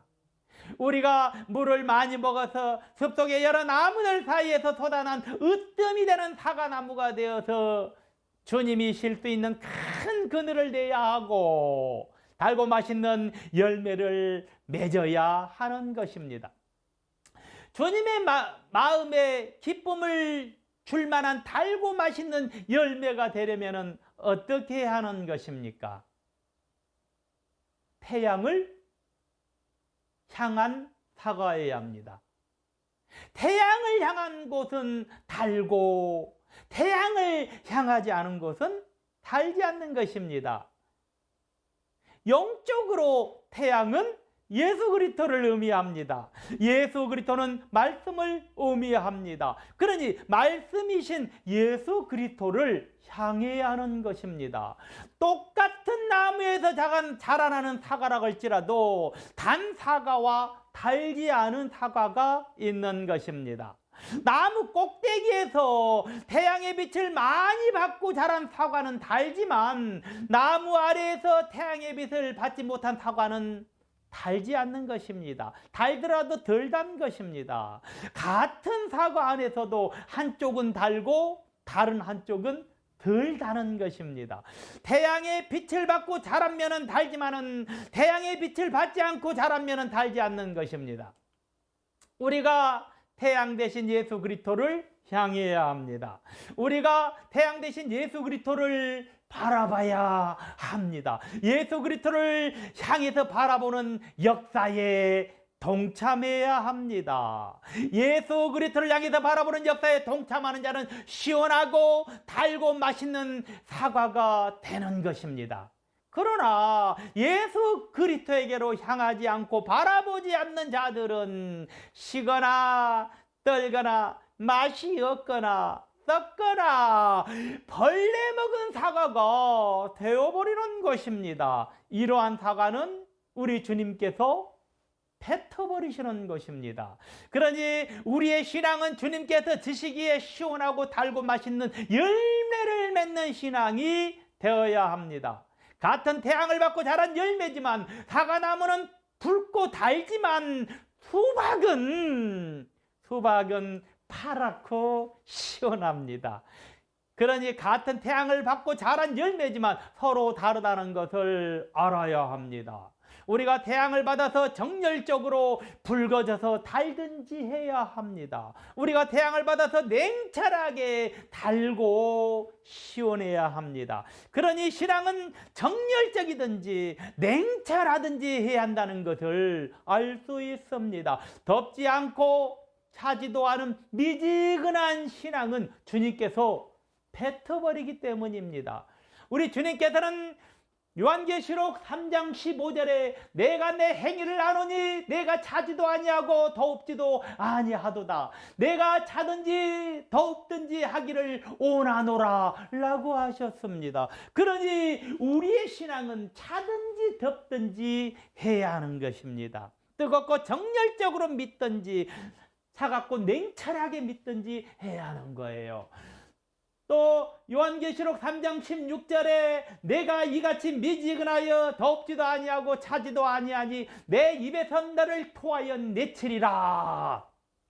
그러니 차지도 않고 덥지도 않은 미지근한 신앙이 되면 큰일 나는 것입니다. 주님께서는 미지근하면 입에서 토해버리신다고 하셨습니다.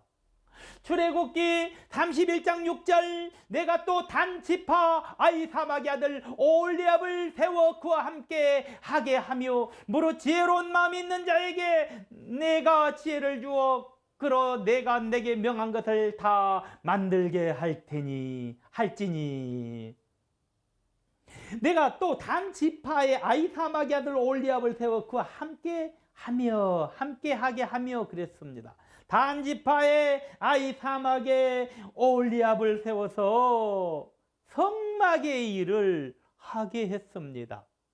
출애굽기 35장 35절 또 그와 단 지파 아히사막의 아들 오홀리압을 감동시키사 가르치게 하시며 지혜로운 마음을 그들에게 충만하게 하사 여러 가지 일을 하게 하시되 조각하는 일과 공교로운 일과 청색, 자색, 홍색 실과 가는 배실로 수놓은 일과 짜는 일과 그 외에 여러 가지 일을 하게 하시고 공교로운 일을 연구하게 하셨나니 하나님께서는 유다 지파의 부다리를 통하여서 역사하시기를 원하시고 또 단 지파의 오홀리압을 통하여서 역사하기를 원하십니다.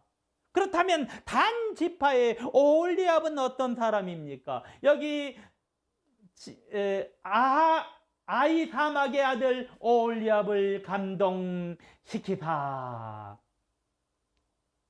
오홀리압은 하늘의 감동을 받은 사람입니다. 단 지파 오홀리압은 하늘의 감동을 받은 사람이다. 하늘의 감동을 받지 아니하고는 성막의 역사를 할 수가 없습니다. 하나님께서 새로운 역사를 일으키기를 원하는 자가 있습니다. 하나님의 새로운 역사를 일으키려면 하늘의 감동을 받아야 합니다.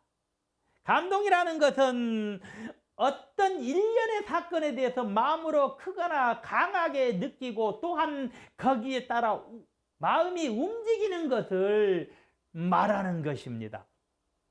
감동에 대해서 예를 들자면 다음과 같습니다. 영화의 필름이 돌아가고 있고 관객들이 그 영상을 보면서 자기도 모르게 눈물을 주르르르 흐릅니다. 왜? 자기도 모르게 이렇게 눈물이 흐르는 거예요. 그것은 감동을 받았기 때문이죠. 자, 드라마를 보죠. 드라마에 빠져서 자기도 모르게 정신과 넋이 나간 사람처럼 되어버리고 말았습니다. 그는 감동한 자입니다. 하나님께서는 결단코 아무에게나 역사하지 않으십니다. 감동받은 자를 통해서 역사하십니다. 감동한 자는 크게 느끼는 자입니다. 이러한 감동한 자는 마음이 움직인 자인 것입니다. 그러니 감동한 자는 마음으로 느끼고 마음으로 하는 자인 것입니다. 출애굽기 35장 34절에 단 지파 아히사막의 아들 오홀리압을 감동시키사라고 했습니다. 그러니 단의 새로운 역사는 감동을 받은 자를 통해서 일어나는 것입니다. 감동을 받은 자는 자기의 감정이 녹아져서 사라져버린 자입니다. 감동을 받은 자들은 자기의 감정이 말씀에 동화되어 녹아버린 자인 것입니다. 그러니 자기 감정이 없는 자인 것입니다. 하나님께서는 말씀에 자기의 감정이 녹아서 완전히 동화되어 버린 자를 찾고 계십니다. 말씀에 자기의 감정이 녹아버렸어. 그래서 동화되어 버렸어. 하나님은 이런 자들을 찾으신다. 감정이 말씀에 녹아서 동화되어진 자들을 통해서 단의 역사를 일으키기를 원하십니다. 비록 단은 유다와 같이 왕권을 가지지 못했고 유다 지파의 훌이나 레위 지파의 아론과 같이 직접 모세를 도와주지는 못했지만 단은 그들이 하는 행위를 보고 감동을 한 자입니다. 상대를 통해서 감동을 받았거든 반드시 자기 행동으로 나타나야 하는 것입니다. 예를 들어서 어떤 사람이 남녀의 사랑이 얼마나 애틋하든지 그것을 보고 감동을 했습니다. 그리고는 집에 가서 아내에게 더욱 잘해주고 사랑해줬습니다. 그가 감동을 느끼고 자신도 그렇게 한 것입니다. 성경에서 훌과 아론의 모세에게 하는 것을 보고 감동해서 나도 그렇게 하는 것입니다. 하나님은 그와 같이 감동한 자를 찾고 있습니다. 눈물로만 끝나고 감동으로만 끝나고 마음으로만 끝나서는 역사는 나타나지 않습니다. 마음이 움직여야 합니다. 그러면 그 감동이 현실로 나타나는 것입니다. 참다운 감동은 예수 그리스도를 통한 감정이어야 합니다. 이 시대는 참다운 감동이 없는 시대입니다. 말씀이 사라져버리면 참다운 감동도 사라져버리는 것입니다. 그런지 말씀 속으로 들어가야 하는 것입니다. 쭉 말씀 속에 들어갔으면 그 말씀 속에는 인생들을 위해서 피를 흘리신 예수 그리스도를 만나게 되어 있는 것입니다. 오늘 누구라도 말씀 속에서 인생을 위해서 피를 흘리신 예수 그리스도를 만나는 자는 그 은혜에 감동하지 않을 수 없는 것입니다. 이처럼 누구라도 말씀 속으로 들어가서 예수 그리스도를 만나게 되어서 그 은혜에 감동하는 자가 되었으면 그 감동이 현실로 나타나게 되어 있는 것입니다. 그가 성전의 일을 하는 자인 것입니다. 성전의 일은 주의 일입니다. 그가 주의 일을 하는 자인 것입니다. 가령 드라마에서 여자가 눈물을 흘리며 고생하는 장면을 보고 눈물을 흘리며 감동했습니다. 그러면 현실적으로도 자기 아내가 자기와 가정을 위해서 고생하는 것이 참으로 불쌍하게 여겨져야 그가 감동을 받은 자인 것입니다. 드라마 속에서는 감동이 되는데 집에 들어오면 아내를 미워하고 자녀를 미워하고 있다면 그런 감동받은 자가 아닌 것입니다. 성경에서 감동을 받았습니까? 그러면 현실의 역사로 나타나야 하는 것입니다.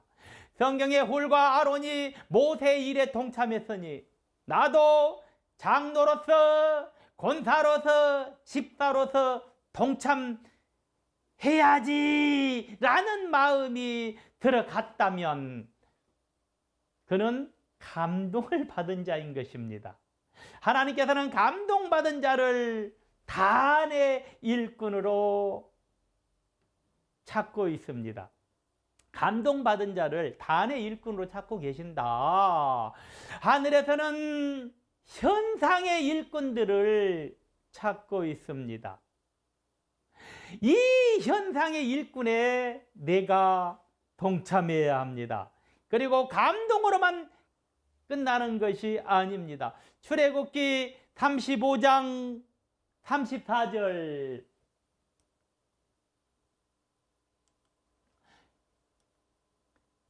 또 그와 단지파 아이사막의 아들 올리압을 감동시키사 가르치게 하시며, 올리압을 감동시키사 가르치게 했습니다. 이것은 가르치게 하는 역사입니다. 그러니 감동을 받고 가르치는 것입니다. 부사렐은 만드는 일에 정성이 있을지는 몰라도 오홀리압은 더 많은 사람들을 불러서 일을 크게 확장시키는 사람입니다.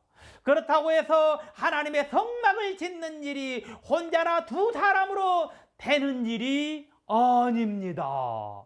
하나님의 성막을 위해서 배를 짜는 수많은 사람들이 있어야 하고, 실 감는 사람들도 있어야 하고, 조각하는 사람들도 있어야 하고, 가지 기술자들이 필요한 것입니다. 오홀리압은 가르치는 역사에 놀라운 은혜를 받은 것입니다. 오늘 또 여호와 하나님께서는 천만인을 불러 모으는 역사의 주인공을 찾고 계십니다. 이 시대에 천만인을 하나님 나라에 불러 모으는 역사의 일꾼을 찾고 있습니다. 나를 통하여 천만인이 불려지는 역사가 나타나야겠습니다. 실제로 있었던 일인데 어떤 교회에서 정말 아름다운 성전을 지었습니다. 그런데 그 교회에 성도들이 없어서 텅텅 비고 말았습니다. 그것을 본 어떤 사람이 내가 사람들을 많게 해야지 라고 생각했습니다. 어느 날 그가 하나님의 크신 은혜로 큰 공장을 하게 되어 직원들을 많이 두게 되었고, 그들을 끌고 교회로 온 거예요. 교회로 이끌어서 교회가 차고 넘쳤다고 합니다. 하나님께서는 그를 통해서 역사하신 것입니다. 그러니 불러 모을 수 있는 일까지 맡긴 것입니다. 하나님께서는 나를 통해서 천만인을 불러 모으기를 원하고 있습니다. 나를 통하여 불러 모으기를 원하지 않습니까? 나를 통하여 하나님의 가르침을 증거하기를 원하지 않습니까? 나를 통하여 하나님의 뜻을 나타내기를 원하지 않습니까? 하나님께서는 나를 진리를 가르치는 자로 세워서 천하 만민들이 진리를 배우기를 원하십니다. 지금 현재도 이런 일을 할 자들을 산지사방에서 끝없이 모으고 있는 것입니다. 그러니 그 일에 내가 동참해야겠습니다. 자, 끝으로 성경에는 단의 역사가 있습니다. 물론 단 지파에 대한 이야기가 많지요. 그러나 그 단이 성경에서 사라져버리고 말았습니다. 단만 사라졌습니까? 요한계시록 12장 14절, 그 여자가 큰 독수리의 두 날개를 받아 광야 자기 곳으로 날아가 거기서 그 뱀의 낯을 피하여 한 때와 두 때와 반 때를 양육받으매, 아이를 낳은 여인이 광야 자기 곳으로 날아가 버리고 말았습니다. 날아가 버렸어요. 그 여인이 한 때와 두 때와 반 때의 인류 역사 속에 숨어버린 것입니다. 그들만 숨어버린 것이 아닙니다. 요한계시록 14장을 보면 이스라엘의 12지파 가운데서 단 지파가 없어져 버렸습니다. 단 지파를 성경 속에 감춰버렸습니다. 뱀의 낯을 피하여 광야 자기 곳으로 날아가 버린 이 여인도 성경 속에서 감춰버린 것입니다. 그것을 우리가 찾아 나서야 하는 것입니다. 이 여인이 낳은 자녀도 광야에서 1260일 동안 하늘 만나를 먹으며 교육을 받아야 하는 것입니다. 이 아이를 광야에서 주님께서 키워주셔서 주님의 품에서 자라나야 하는 것입니다. 하나님의 뜻이 내려올 때까지 1260일 동안 한때와 두때와 반때 동안 계속 광야에 있어야 합니다. 요한계시록의 마지막 때에 이스라엘의 12지파는 루벤, 시므온, 레위, 유다, 납달리, 갓, 아셀, 이사갈, 스불론, 요셉, 므낫세, 베냐민입니다. 단이 없습니다. 단 지파가 사라져 버렸습니다. 단 지파를 찾아내야 합니다. 단은 이스라엘의 12아들을 통해서 나타나는 역사이지만 숨겨지고 말았습니다. 하나님께서는 종말의 때에 단을 통해서 새롭게 역사하기를 원하십니다. 우리는 그 역사가 언제 어느 시에 이루어질지는 알지 못합니다. 단지 단을 통해서 역사하시는 하나님의 역사를 통해서 성경의 완성이 참으로 가까웠다는 것을 날로 느끼고 있습니다.